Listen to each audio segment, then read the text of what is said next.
Do you hear the sound? If sounds can be translated into words, this would be tough as nails. Our houseplants. Hello, my dear gardeners. Houseplants. We have our sunroom right here, so this door, and I usually keep all my plants there through the year, but unfortunately we don't heat that room, so all my plants for the winter are migrating in the middle of my living room. And today I'm enjoying my houseplants with you, that beautiful lush greenery which is so needed in the middle of the winter. Tomorrow we are expecting the blizzard. Right now it is 20 degrees outside, no desire to go out, so I'm giving you the tour of my houseplants.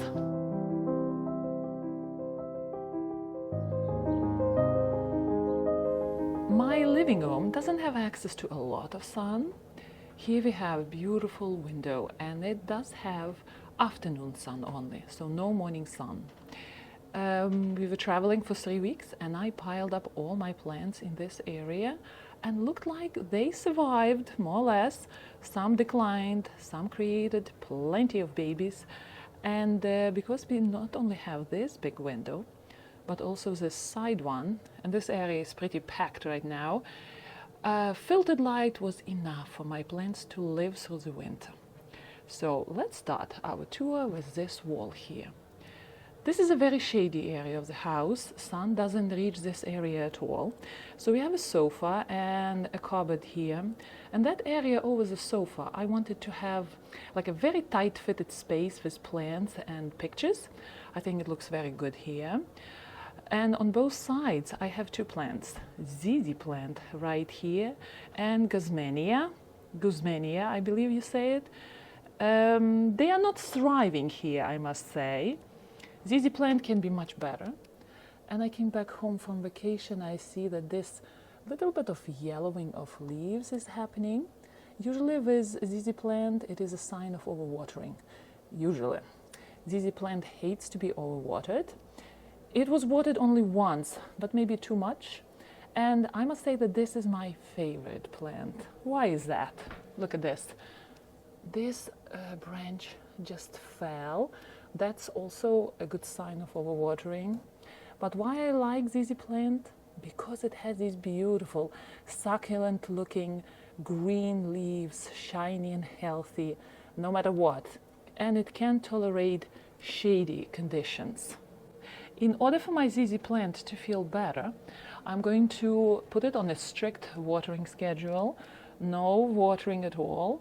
But this beautiful fresh shoot is a good sign.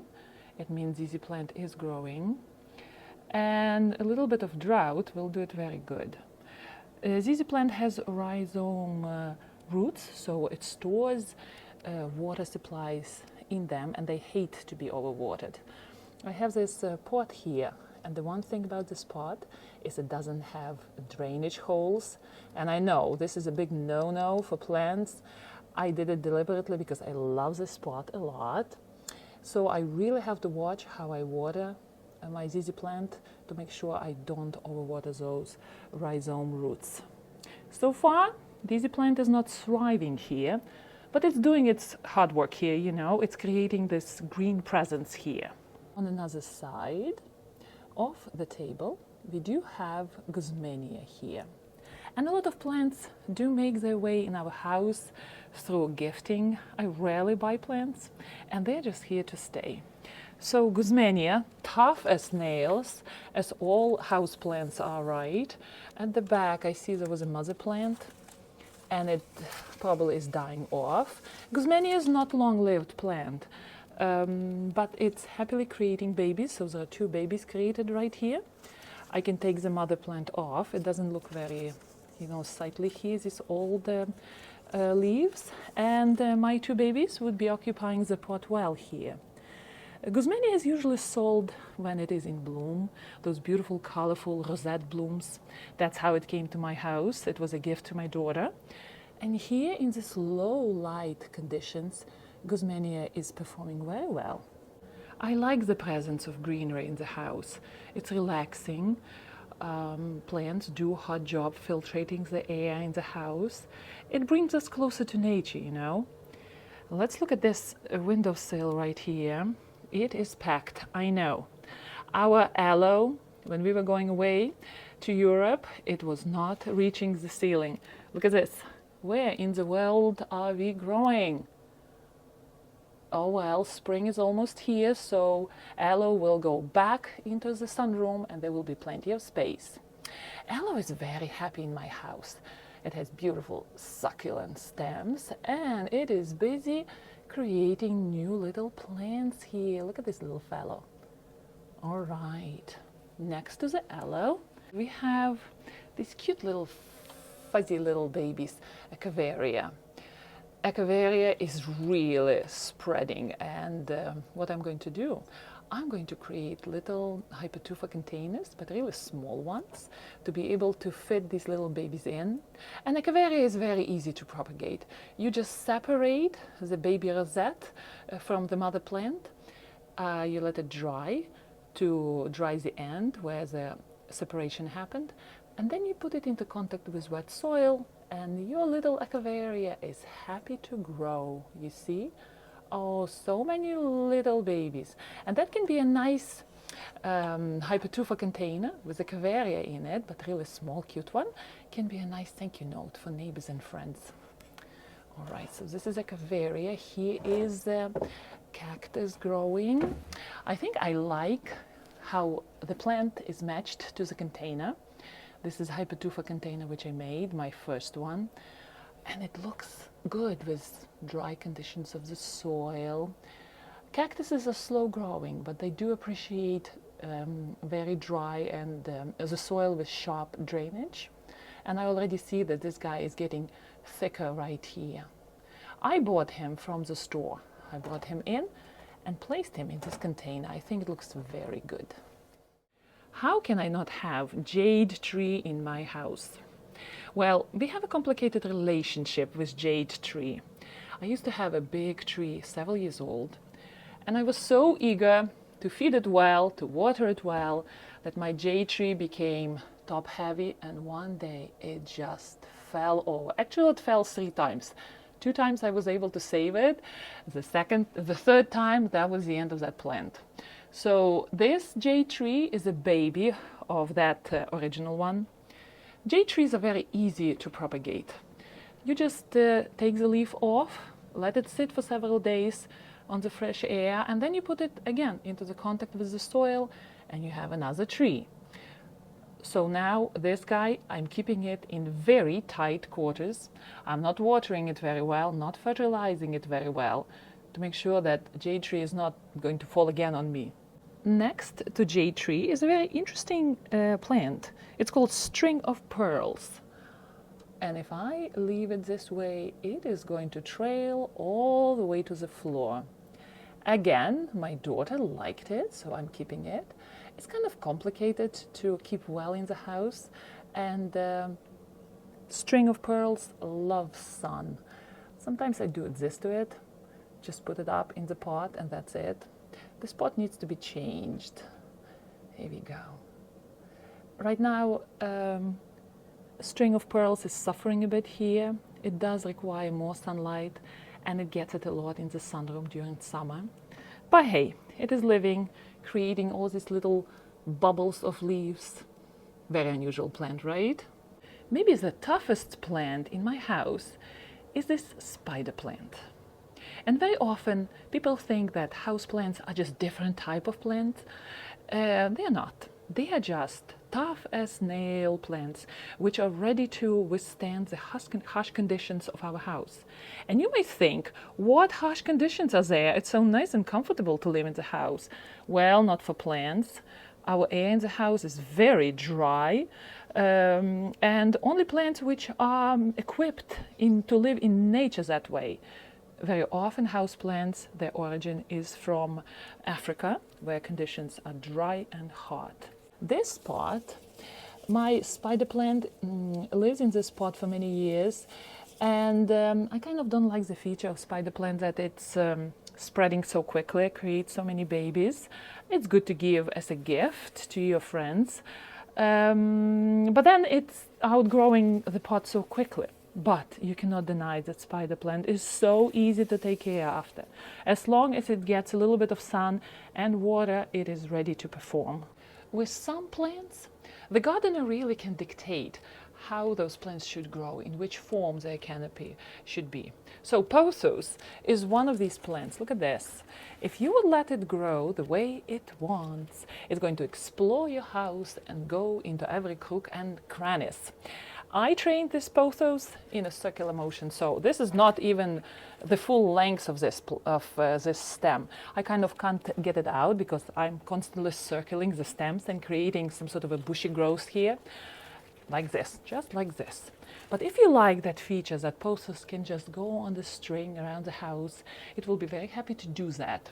The only thing, if pothos is not happy, it's going to drop its leaves, and then you're going to have this bare stem.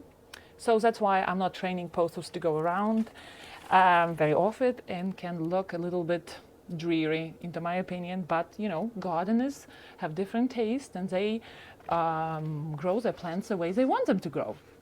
Did you ever feel the cow's tongue on your hands?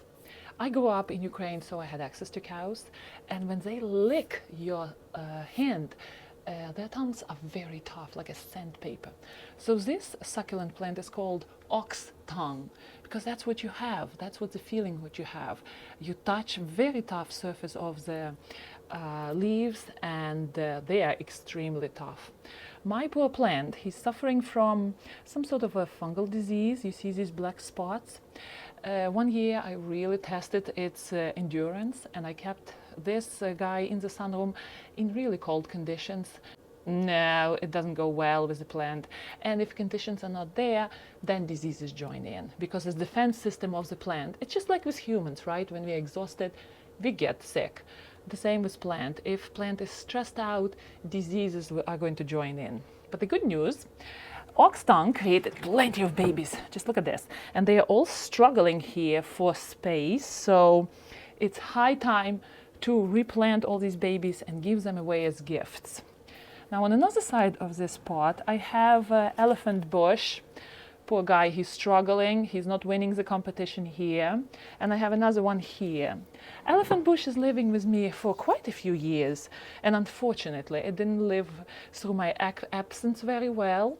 Elephant bush loves sun. And if it doesn't get a lot of sun, it starts dropping its leaves.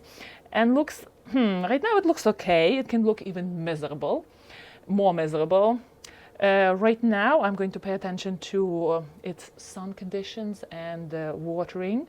It is sensitive to drought, I would say, and my elephant bush is going to perk back again. But unfortunately, this guy, I am not sure. Another thing with elephant bush, it needs regular trimming to keep it kind of nice and tight. I'm not doing it here, so maybe a trimming in spring would be good. And generally, trimming of our houseplants to keep them in shape is recommended in spring. Why is that? Because in springtime, plants are actively growing, and they are ready and very willing to create new stems for you. Okay, so this is elephant bush, and here the last plant of my household is a lime tree. Poor thing, I have a story about this lime bush, I guess. Last year it came to my house 2 years ago. My daughter really wanted to grow limes, so I bought this plant for her. Well, we're still waiting for the limes. And several weeks after arrival into our house, I saw scales on the stems, and they were really bad. I was trying to combat them through the spring. Wasn't very successful. They were coming back, and I just decided, okay, let me bring it out. I saw all the chickadees going through the stems of my roses, and I was thinking maybe they will go through the stem of my lime tree and get rid of all the scales. Guess what? It took one summer for scales to disappear. After several weeks, they were starting to diminish, and now not a single scale on the stem. I brought it home before the winter, and that's it. I don't see any damage. So my poor suffering lime tree, which I did not trim, trimming might be due, is trying to create flowers, and when you look close up at the flowers, they are so interesting. Like anything in nature, right? When you look close up, Everything is so colorful and detailed. So what do you think? Maybe we will finally have a little lime, maybe? We will see. And the last plant I want to show you, it's not really a plant which is going to stay in the house, but it is poinsettia. Our church was giving away all the poinsettias, and I understand they are perennial plants. But in my house they don't have a chance without sun, so I'm keeping my poinsettias here. Let me show you. Here it is. What a beautiful color, right? Just in time for Christmas. I'm always amazed by our nursery guys, how skillful they are to create such beauty for us, right? And these guys will go straight to all our neighbors. Actually, one of our neighbors, Gloria, she is growing poinsettia in her house year-round. Unfortunately, here I don't have enough of space and sun for this beauty, so it is going to decline after several weeks, and then it will be just thrown out, unfortunately. But poinsettia can be grown year-round successfully. It is a perennial, very sensitive to cold, and it needs sun, and I don't have that, unfortunately. So all my plant collection, the easiest plant to care for would be a spider plant, and the most attractive and the most favorite of mine would be ZZ plant. I love that beautiful, cheerful foliage, which is always there, so all the seasons. Please let me know what your favorite houseplant is. It's always fun to listen to other gardeners and learn from each other, right? Please do subscribe, and I will see you in our next video. As always, happy gardening!